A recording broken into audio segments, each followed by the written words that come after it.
Ah, senhor. Bora nessa.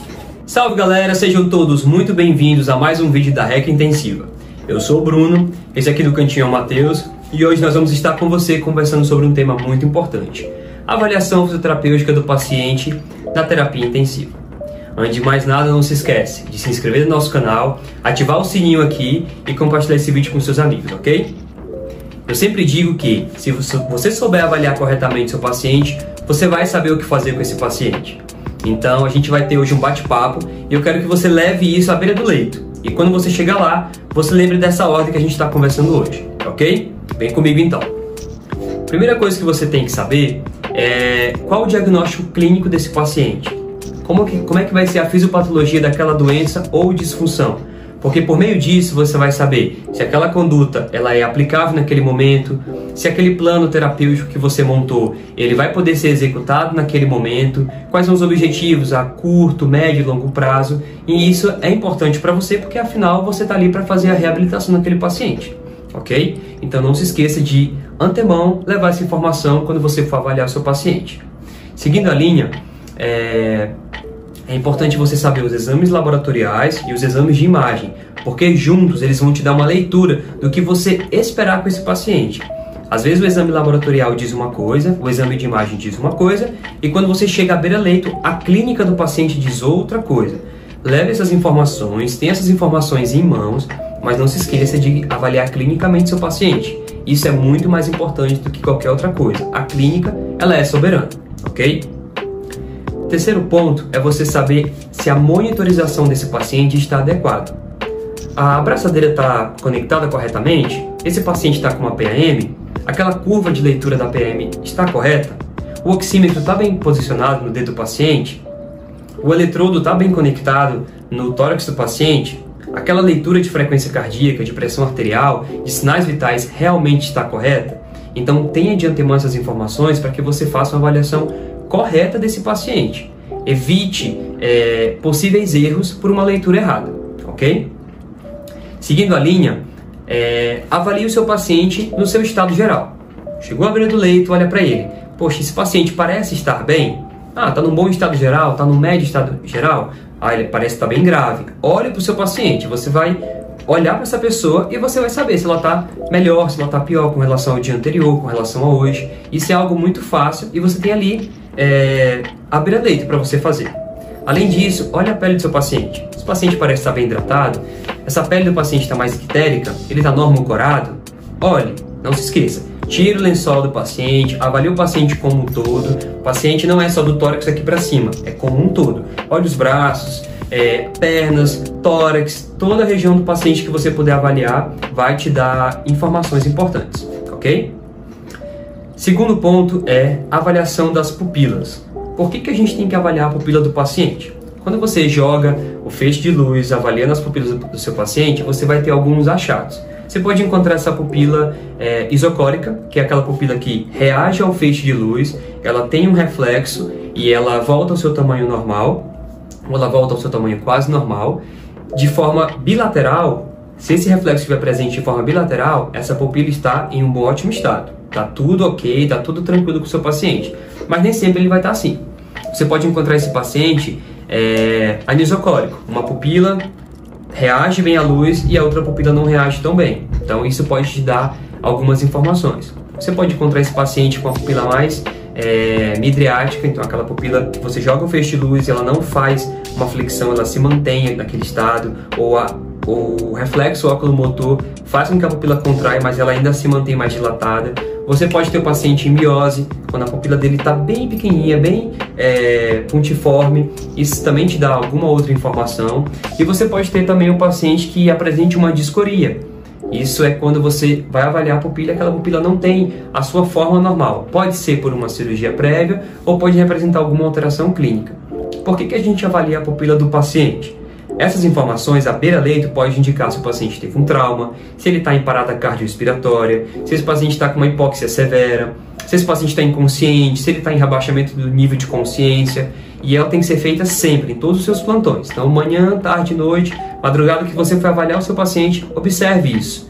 Talvez o paciente estava no estado de saúde à noite, aí quando você chegou de madrugada para fazer o atendimento, lá na sua UTI, você viu que a pupila mudou. Avalie e converse com a equipe multi. Isso pode estar extremamente ligado a mudanças no quadro clínico desse paciente.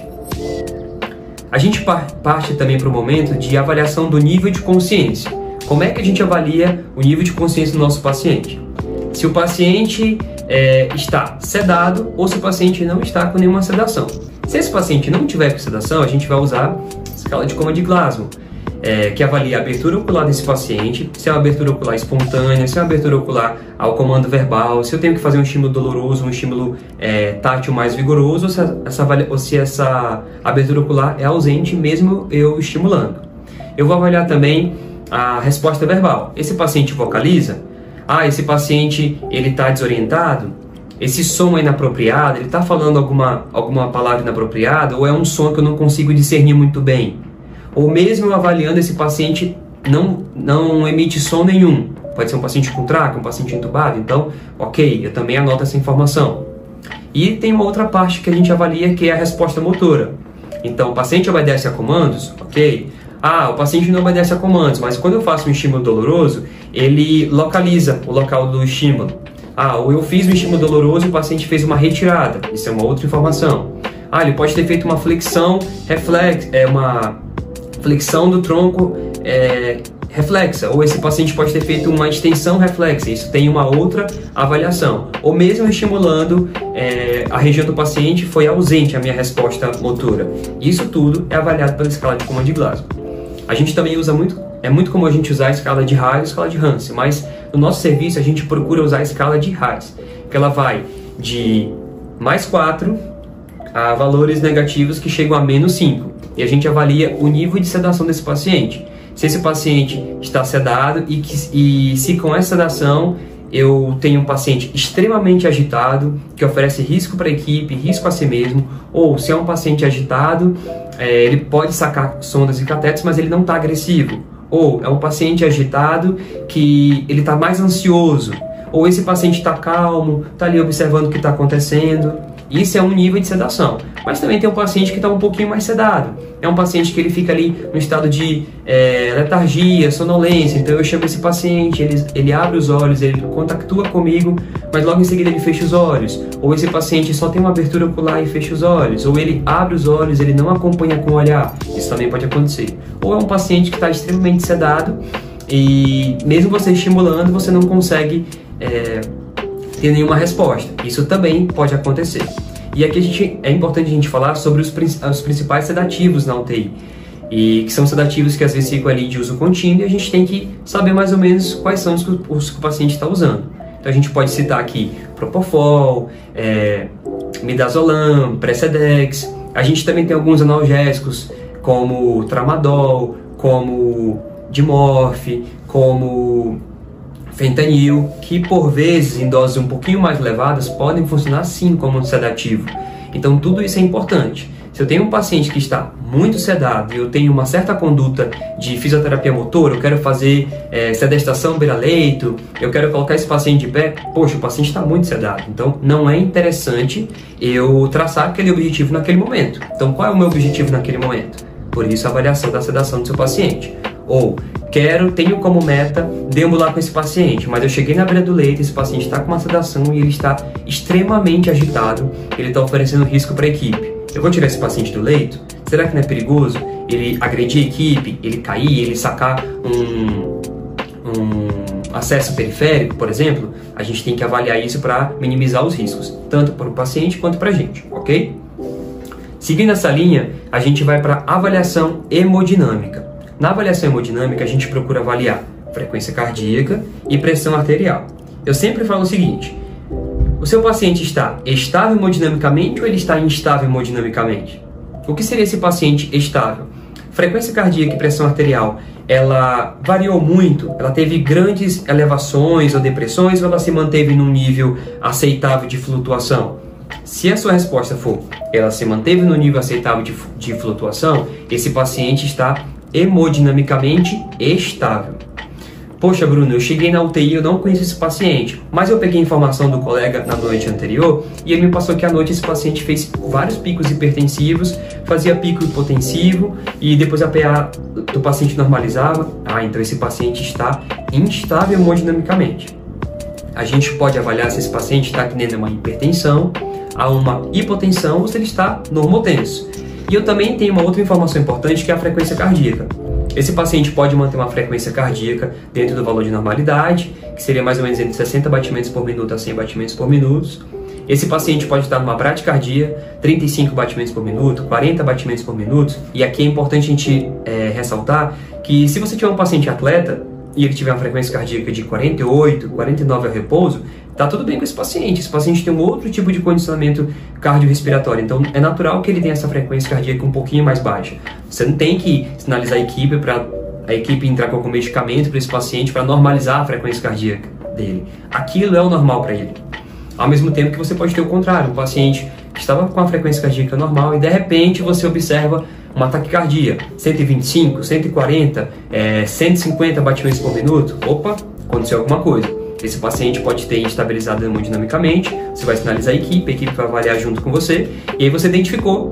E aí a equipe vai entrar com algum medicamento para poder controlar a frequência cardíaca desse paciente. Então é importante porque se esse paciente estiver instável, a sua conduta fisioterapêutica naquele momento, ela não vai ser cabível, dependendo do que você escolher.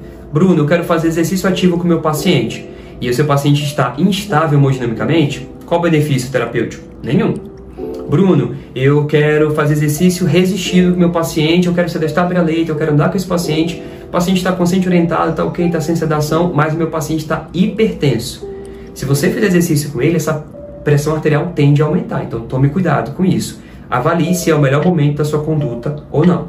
E aqui cabe a gente falar das principais drogas que são usadas na UTI para manter a estabilidade clínica desse paciente. Noradrenalina, dopamina, adrenalina, Unipride, que é um outro tipo de droga, e tem drogas que não atuam diretamente no vaso sanguíneo do paciente, mas que ajudam na estabilidade hemodinâmica, como por exemplo o Ancoron, que é uma das drogas que são usadas para normalizar a frequência cardíaca desse paciente. Deixa eu ver mais alguma. Dobutamina é importante, o Tridia é uma droga importante. Todas elas contribuem para melhorar essa estabilidade. Ou até a atropina, dependendo do caso clínico que esse paciente estiver precisando daquela droga. Essa droga vai servir como estabilizadora e aí sim, após a estabilidade hemodinâmica desse paciente, você vai reavaliar se é o momento de você usar aquela conduta ou se você precisa aguardar mais um pouco, ok? Já na avaliação respiratória do seu paciente, você vai procurar algumas coisas. Primeira coisa, padrão respiratório. Esse predomínio respiratório é mais apical ou costal? Bruno, ele é abdominal diafragmático, ele é misto, costo-diafragmático, ou ele é paradoxal? Isso é importante você avaliar. E cabe aqui um adendo, sinalizar caso seu paciente tenha algum padrão neurológico, como por exemplo, respiração de Kussmaul, Biot, Cheyne-Stokes. Isso é importante você colocar na sua avaliação após você identificar, ok? Segundo ponto é a expansibilidade torácica. Você vai colocar os seus polegares no processo chifóide do paciente e os seus dedos nos arcos costais desse paciente. E você vai observar qual é o movimento da caixa torácica. O movimento fisiológico é o movimento de braço de bomba e alça de balde. Eles são movimentos combinados. Se esse movimento estiver simétrico e preservado, expansibilidade simétrica e preservada. Você viu que o movimento está presente, mas está bem diminuído. Então, expansibilidade diminuída. Você identificou que esse paciente tem uma alteração anatômica, então um lado expande mais do que o outro. Ok, expansibilidade assimétrica, por causas anatômicas. Ou, o paciente foi intubado, ele está com uma intubação seletiva, o tubo ficou seletivo e aí um lado naturalmente vai expandir mais do que o outro. Você identificou e já sabe o que vai fazer com esse paciente, ok? Continuando, a gente também tem a parte de percussão, que ela vai servir principalmente como diferenciadora de diagnóstico. Você coloca o seu dedo no espaço intercostal e você faz uma percussão, procurando sons hipertimpânicos, sons timpânicos ou sons maciços, ok? Isso também você pode usar na sua avaliação. Além disso, a gente também avalia a frequência respiratória do paciente, que são quantas incursões respiratórias esse paciente está fazendo em 1 minuto. Geralmente vai de 12 a 20, 21, e esse paciente pode estar normopineico, bradipineico ou taquipineico. o paciente está com frequência respiratória de 5, 6, bradiapneico. Ah, Bruno, identifiquei que o paciente está com frequência respiratória de 29, 30, 40, ele está taquipneico. E associado a isso, você também vai avaliar se o paciente tem dispneia ou não. Como você avalia? Perguntando para o seu paciente. Se o seu paciente falou, não estou com falta de ar, ótimo, ele está eupneico. Se o paciente falou, eu estou com falta de ar, mesmo que você ache que ele não esteja, o que você vai colocar na sua evolução é o que o seu paciente relatou. Lembra aqui que sintoma é diferente de sinal. Sintoma é o que o paciente relata, é o que ele está percebendo, é a percepção dele. E sinal é o que você, o profissional, está percebendo. Isso é importante ficar claro na sua evolução também. E, por fim, a gente tem a parte de ausculta pulmonar, onde você vai fazer a ausculta procurando sons, ruídos adventícios. Essa ausculta pode estar com ronco, pode ter um ronco inspiratório ou expiratório, que vai te trazer uma informação. Esse paciente pode estar com estertores crepitantes, subcrepitantes. Esse paciente pode estar com sibilo expiratório, ou essa ausculta pode estar sem nenhum ruído adventício, porém diminuída, ou no ápice, ou na base, ou essa ausculta pode estar abolida em uma região do tórax desse paciente. Então, tudo isso vai te trazer ferramentas para a sua avaliação, tá bom? Caso você chegue lá na beira do leito do seu paciente, identifique que ele está em ar ambiente, ótimo, paciente respirando espontaneamente em ar ambiente. Poxa, Bruno, identifiquei que o paciente está usando oxigênio terapia, ou que ele está em ar ambiente, saturação periférica está baixa, e a gente precisa colocar uma oxigênio terapia nesse paciente. Qual dispositivo usar? Você vai avaliar. Esse paciente precisa de um cateter nasal de oxigênio? O fluxo de oxigênio vai ser necessário para manter uma saturação periférica alvo?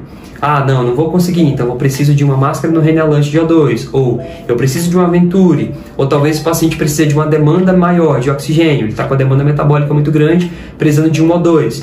Eu vou colocar esse paciente no cateter nasal de alto fluxo? Como eu vou fazer essa avaliação? Por meio da saturação periférica de oxigênio. Os estudos mostram que se esse paciente tiver uma saturação periférica entre 92 e 96, com o uso de oxigênio, ele está dentro de uma margem segura. Valores acima de 96 identificam hiperóxia, e isso pode ser totalmente letal para o seu paciente. Isso aumenta o risco de mortalidade. Então, tome cuidado com isso, ok? O paciente está em ar ambiente, sem desconforto respiratório, saturando 91, 92, ok. Seu paciente não tem nenhuma doença pulmonar prévia, ok. Quando a gente está deitado, é natural que a gente tenha a frequência respiratória um pouco mais baixa, a gente expanda menos o tórax, então pode ser que esse paciente tenha uma saturação mais baixa. O paciente é um paciente DPO-cítico, ele tem uma saturação periférica de base de 88, precisa ofertar o 2? Não precisa. A gente sabe que pacientes com saturação periférica entre 88%, 92%, 93%, que são DPOCs, eles estão dentro de uma margem segura. É aquilo que ele satura na casa dele, na rua. Então esse paciente não precisa de O2. Poxa, Bruno, o paciente está saturando 75. Aí sim você vai ofertar O2 para esse paciente. Se esse paciente está usando um certo dispositivo e esse dispositivo precisa ser trocado por um outro dispositivo, tudo isso você vai fazer na avaliação beira-leito do seu paciente, vendo qual é o melhor dispositivo e se ele é cabível para aquele paciente naquele momento ou não. Caso seu paciente esteja em ventilação não invasiva, ventilação mecânica invasiva, a gente precisa saber primeiro qual o modo ventilatório que esse paciente está usando, quais são os parâmetros ventilatórios, checar o alarme desses ventiladores para a gente trazer segurança para o nosso paciente. E aqui cabe algumas outras avaliações importantes. Uma delas, checar filtro. Esse filtro está dentro do período de validade? Esse filtro está encharcado, ou esse filtro não está tão funcionante. Pode ser por condensação ou por secreção. Tudo isso vai atrapalhar tanto a respiração do seu paciente, quanto a troca gasosa, quanto a mecânica desse paciente. Então saiba avaliar isso corretamente. Esse paciente está com um tubo com um diâmetro um pouco maior, o diâmetro do tubo é um pouco menor, será que esse paciente não está fazendo rolha? Será que isso foi o ideal para esse paciente? Ou esse paciente fez uma traqueostomia, essa traqueostomia eu tenho que ficar um pouco mais atento com risco de formação de rolha? Tudo isso eu tenho que saber avaliar. A rima labial desse paciente está ok? Esse paciente está com uma rima labial de 28. Será que esse tubo não está muito inserido nesse paciente? Vamos checar o raio-x para saber se está na altura correta. Cada paciente tem a sua diferença anatômica. Então não se esqueça, individualize o seu atendimento e a sua avaliação. Poxa, Bruno, chequei no raio-x lá que o paciente estava com a rima labial muito alta, um valor de 27, por exemplo. O ideal para ele, segundo o raio-x, seria numa outra altura. Então converse com a equipe, vai ser feito esse ajuste e aí, após a solicitação de novo raio-x, você vai avaliar se isso agora está ok ou não. Não se esqueça de olhar também pressão de cuff, é de extrema importância. Se você estiver usando um cafômetro, ela tem que ficar ali mais ou menos entre 20 e 30 centímetros de água. Se você tiver um paciente que tem uma necessidade de uma pressão de cuff um pouquinho mais alta, use essa pressão de cuff mais alta, comunique a equipe, deixe a equipe ciente, sempre procurando usar o mínimo de pressão possível, de modo que vede a via respiratória desse paciente, que não tem escape aéreo, e de modo que não lesione a parede da traqueia desse paciente, porque se lesionar, ele não vai conseguir comer direito, ele não vai conseguir respirar direito, a deglutição dele vai ser prejudicada quando ele tirar o tubo ou quando ele for decanulado, tirar a traqueostomia, ok? Além disso, a gente também avalia o abdômen desse paciente. Esse abdômen é um abdômen plano? É um abdômen globoso porque o paciente é mais gordinho? Esse abdômen ele está distendido. O paciente tem uma sepse de foco abdominal e aquele abdômen está muito distendido. O que isso interfere para mim? Se eu tenho um paciente em ventilação espontânea, se eu tenho um paciente em ventilação mecânica invasiva, com certeza ele vai ter um pouco mais de dificuldade de respirar por aquele abdômen estar muito distendido. Eu quero sedestar meu paciente vira-leito, mas o abdômen dele está muito distendido. Será que eu vou ter sucesso nessa minha conduta? Será que não é hora de procurar outras estratégias para atender aquele paciente de modo que eu não gere desconforto respiratório? Às vezes eu estou usando uma ventilação mecânica invasiva no paciente com pressões muito altas, porque o abdômen está muito distendido, está comprimindo toda aquela parte interna e com isso o meu pulmão está ali, com pouca expansibilidade. E aí, naturalmente, eu tenho que usar pressões mais altas. Eu acabo sobrecarregando o meu paciente por conta de um abdômen distendido. Então, saiba avaliar também. Avaliação de panturrilhas. Procure sinais de inflamação. Se a palpação você perceber que tem assimetrias naquelas panturrilhas, ou uma panturrilha está mais quente do que a outra, você viu que uma panturrilha está mais edemaciada, está mais avermelhada, o paciente tem dor à palpação, procure ali se o sinal da bandeira está preservado. Se esse paciente tem alguma alteração unilateral ou bilateral, aquilo ali tudo é mão para você. Procure sinais de trombose venosa profunda, porque se o paciente, por exemplo, tiver com uma TVP e você tiver como conduta deambular com o seu paciente, fazer exercício ativo resistido, com certeza essa condição clínica não vai te trazer um bom resultado no que você quer. Procure avaliar também a perfusão capilar periférica. Palpe as extremidades do seu paciente, faça uma pressão, conte quantos segundos a circulação sanguínea retornou para aquela região e veja se ela está preservada ou diminuída. Às vezes o paciente está com uma droga vasoativa, num valor muito alto. É natural que essa perfusão capilar periférica esteja reduzida.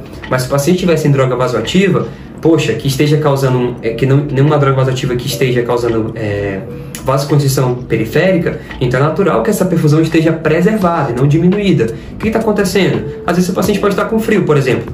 O paciente está com frio, está com a extremidade mais fria, você foi lá, avaliou, o paciente está com alguma alteração circulatória. Não, às vezes o paciente só está com frio. Cobriu o paciente, resolveu o problema. Então saiba avaliar isso também. E além disso, a gente tem algumas avaliações gerais. Posicionamento do paciente no leito, procurar saber se esse paciente está confortável ou não, qual o decúbito que ele se encontra, decúbito dorsal, ventral, lateral esquerdo ou direito, atentar para as mudanças de decúbito que servem como prevenção das lesões por pressão, que são coisas que acabam atrapalhando a alta desse paciente, pode gerar infecção grave, sepse de foco cutâneo, e seu paciente acabar indo a óbito por conta de uma coisa que dá para prevenir. A gente tem algumas estratégias junto com a enfermagem, a equipe da terapia ocupacional, como o uso de órteses, troca de curativo, mudanças e mobilização desse paciente no leito, que previnem essas lesões por pressão. Então saiba avaliar isso também, se não é momento já de mudar o paciente de decúbito, se esse paciente vai tolerar esse decúbito devido à condição clínica que ele está apresentando naquele momento. Avaliar se a cabeceira está adequada, procurar manter uma cabeceira com pelo menos 30 graus de elevação. Procurar avaliar também quais são os dispositivos que esse paciente está usando. Ele está usando um tubo orotraqueal, ele tem um acesso venoso central, um acesso venoso periférico, uma sonda vesical de demora. Por que eu digo isso? Se você vai trabalhar a parte motora desse paciente e você não fica atento, se ele está com um acesso venoso central e você sente esse paciente e não se atentou ao comprimento daquele equipo, você pode acabar sacando o acesso. Então olha o problema que você vai ter. O paciente está com a sonda vesical de demora, eu vou mobilizar o paciente, não coloquei o dispositivo de uma forma que eu possa deixar o paciente seguro quando eu for tirar esse paciente do leito, o dispositivo ficou enganchado na cama do paciente. Na hora que eu levantei o paciente, que eu fui andar com o paciente, eu saco a sonda. Olha que prejuízo. Então, fique atento com isso também. E por fim, avaliação de força muscular, trofismo, avaliar a funcionalidade do seu paciente, porque por meio disso você vai conseguir traçar melhor suas condutas. O paciente, por exemplo, tem uma fraqueza muscular, você identificou que o paciente tem um grau de força 2 em membros inferiores. Como é que você vai sentar esse paciente e trabalhar a bipedestação com ele? Não tem como. Talvez no máximo você consiga sentar à beira-leito. Bruno, eu quero fazer exercício ativo resistido de membros inferiores. O paciente tem grau de força 1. Não é momento, então, de fazer essa conduta. Você concorda? Poxa, Bruno, eu preciso trabalhar mais a parte respiratória. Então, eu vejo que meu paciente tem condições de se destar à beira-leito e eu vou começar a trabalhar ali exercícios que me proporcionem um aumento dessa estabilidade da região do tronco do meu paciente. Eu quero trabalhar mais a parte respiratória, quero trabalhar diafragma. Então, como eu vou trabalhar todas as porções do diafragma? Por meio de treino de controle de tronco. Então, isso é importante na sua avaliação. O paciente tem força muscular, Bruno, ele levanta o braço, mas ele não consegue pentear o cabelo. Então eu vou trabalhar na funcionalidade desse paciente. O paciente precisa escovar o dente sozinho, ele ficou internado há muito tempo, está com uma fraqueza muscular e eu preciso ensinar esse paciente a recuperar essa funcionalidade. Junto com a equipe da terapia ocupacional, eu posso sim trabalhar isso com o meu paciente.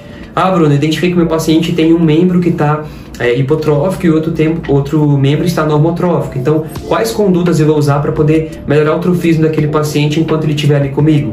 Isso pode ser a nível de início de tratamento ou algo mais avançado, caso esse paciente tenha uma internação prolongada. Então, avaliar isso é de extrema importância. Não se esqueça de avaliar força muscular do seu paciente, caso você vai trabalhar a parte motora naquele momento, traçar qual vai ser a conduta que você vai tomar para que aquele paciente ganhe aquela força, ganhe aquela funcionalidade, de que forma você vai progredir aquela carga ou aquele exercício ou aquela conduta para que ele tenha esse ganho. E principalmente, quais são as técnicas que você vai usar para você ajudar o seu paciente a recuperar isso de uma forma muito mais rápida, ou você vai prevenir os danos que talvez aquela internação possa trazer para esse paciente, ok?